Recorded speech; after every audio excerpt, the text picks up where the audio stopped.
Hello viewers, welcome to my channel. ഇന്ന് ഉണ്ടാക്കാൻ പോകുന്നത് ചെറുതായി പാളിപ്പോയ മസാല ഷവായ ചിക്കനാണ്.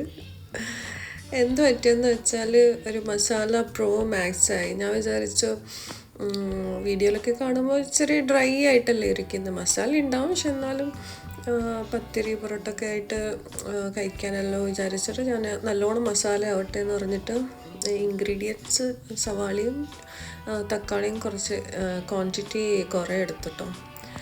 അത് അരച്ചിട്ട് വരുമ്പോൾ കുറേ ആയി. അതുകൊണ്ട് നിങ്ങൾ ആ തെറ്റ് ചെയ്യരുത്. ഈ എടുത്തിരിക്കുന്ന തക്കാളിയും സവാളയുടെ ഹാഫ് മതി. പിന്നെ മുളക് പൊടി ഇച്ചിരി അതൊന്ന് കുറച്ചാൽ മതി, അത്രയേ ഉള്ളൂ.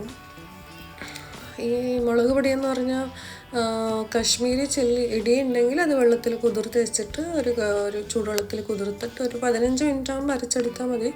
പക്ഷെ എൻ്റെ കയ്യിൽ അതില്ല, കശ്മീരി ചില്ലി ഇല്ലാത്തതുകൊണ്ട് ഞാൻ പൗഡർ എടുത്ത് പിന്നെ ഇച്ചിരി മഞ്ഞൾപ്പൊടിയും ഗരം മസാലയും മല്ലിപ്പൊടി കുറേ ഇടുന്നില്ല, ഇച്ചിരി ഇടുന്നുള്ളൂ. പിന്നെ ആ കാണുന്ന സവാളയും തക്കാളിയും ഹാഫ്, അത് ഞാൻ കട്ട് ചെയ്ത് വെച്ചതിൻ്റെ ഹാഫ് എടുത്താൽ മതി. പിന്നെ വിനേഗർ യൂസ് ചെയ്യുന്നില്ല, നിങ്ങൾ ഒരു റെസ്റ്റോറൻറ്റ് സ്റ്റൈൽ വേണമെങ്കിൽ വിനേഗർ ഇട്ടാൽ മതി. ഞാനിവിടെ ലെമൺ ജ്യൂസ് എടുത്തിട്ടുണ്ട്. പിന്നെ ഫുൾ ചിക്കൻ എടുത്തു. ലാസ്റ്റ് ടൈം മന്തി ഉണ്ടാക്കിയപ്പോൾ അതിവിടെ ടേസ്റ്റ് കാരണം ആയിരിക്കും മതിയായില്ല. അപ്പോൾ ഞാൻ വിചാരിച്ചു ഫുൾ ചിക്കന് നാല് കട്ട് ചെയ്തിട്ട് ഇതുപോലെ ചെറുതായിട്ട് ഒന്ന് കുത്തി കൊടുത്തിട്ടുണ്ട്. പിന്നെ ബ്രസ്റ്റ് പീസും ചെറുതായിട്ട് ഇങ്ങനെ മുറിയിട്ടിട്ടുണ്ട് കേട്ടോ. വലുതായിട്ട് കാണുമ്പോൾ കഴിക്കാനൊരു ടേസ്റ്റ് ആവില്ല. ഒരു ബട്ടർഫ്ലൈ കട്ട് ചെയ്തിട്ടുണ്ട്. ഇതെല്ലാം ആദ്യം പറഞ്ഞ ഇൻഗ്രീഡിയൻസ് ഒക്കെ ഇട്ടിട്ട് അതിൻ്റെ കൂടെ ഇച്ചിരി ജിഞ്ചർ ഗാർലിക് പേസ്റ്റും പിന്നെ മല്ലിയില, ഒരു പിടി മല്ലിയില ഇടാം. പിന്നെ ഞാനിവിടെ ലെമൺ ഒന്ന് യൂസ് ചെയ്തിട്ടുണ്ട് കേട്ടോ, ഒരു ലെമണിൻ്റെ ജ്യൂസ്. പിന്നെ ഉപ്പ് ഇത്ര ഇട്ടിട്ട് അരച്ചിട്ട് ഇങ്ങനെ ഒരു അരമണിക്കൂർ ഞാൻ മാരിനേറ്റ് ചെയ്യാൻ വെച്ചു. ടൈമില്ലായിരുന്നു, ഇല്ലെങ്കിൽ ഒരു മണിക്കൂറൊക്കെ വെക്കായിരുന്നു. പക്ഷേ ടൈമില്ലാത്തതുകൊണ്ട് ഞാൻ അരമണിക്കൂർ വെച്ചിട്ട് കുക്കറിൽ ഒരു വിസിലും ഒരു 5 മിനിറ്റ് 5 to 7 മിനിറ്റ്സ് വേവാൻ വെച്ചിട്ടോ. അത് കഴിഞ്ഞിട്ട് എടുത്ത് നോക്കുമ്പോൾ ഇതുപോലെ വെന്തിട്ടുണ്ട്. അതെടുത്തിട്ട് ഇങ്ങനെ കുറച്ച് ഓയിലിട്ടിട്ട് പാനിൽ ഇങ്ങനെ ഫ്രൈ ചെയ്യുക, 2 സൈഡും.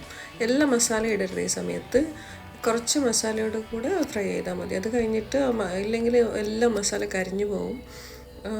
പിന്നെ ലാസ്റ്റ് ബാക്കിയായ മസാല ഇട്ടിട്ട് അതേ ഓയിൽ തന്നെ ചെറുതായിട്ടൊന്ന്, നല്ലോണം ഡ്രൈ ആവരുത്, കംപ്ലീറ്റ് വെള്ളം വറ്റിപ്പോരുത്.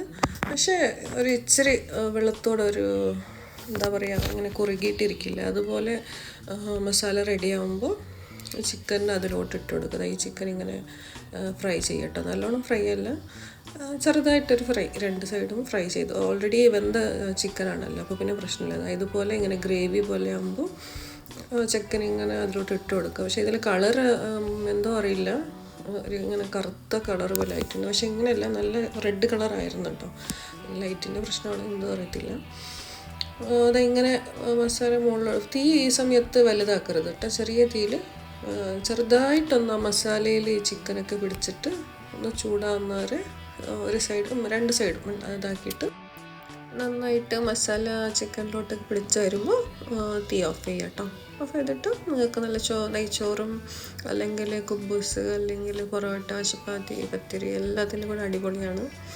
പിന്നെ ഞാൻ ആദ്യമായിട്ട് ഉണ്ടാക്കിയാണ്. ഇൻസ്റ്റാഗ്രാമിലൊക്കെ കാണുമ്പോൾ ഒരു പ്രാവശ്യം ഉണ്ടാക്കണം എന്ന് വിചാരിച്ചിട്ടുണ്ടായിരുന്നു. പക്ഷെ ഉണ്ടാക്കി കുറച്ച് ഓവറായി മസാല. എന്താ പറയുക, ഓവറായാലേ എല്ലാവരും ശ്രദ്ധിക്കുന്നു. പക്ഷേ നല്ല അടിപൊളി ടേസ്റ്റായിരുന്നു കേട്ടോ. ഇപ്പോൾ പറയുമ്പോൾ തന്നെ എൻ്റെ വായിൽ വെള്ളം വരുന്നുണ്ട്. പക്ഷെ എല്ലാവരും ട്രൈ ചെയ്തിട്ട് കമൻസിൽ അറിയിക്കുക. ഇഷ്ടപ്പെട്ടാൽ ലൈക്ക് ഇടുക, സബ്സ്ക്രൈബൊക്കെ ചെയ്യുക.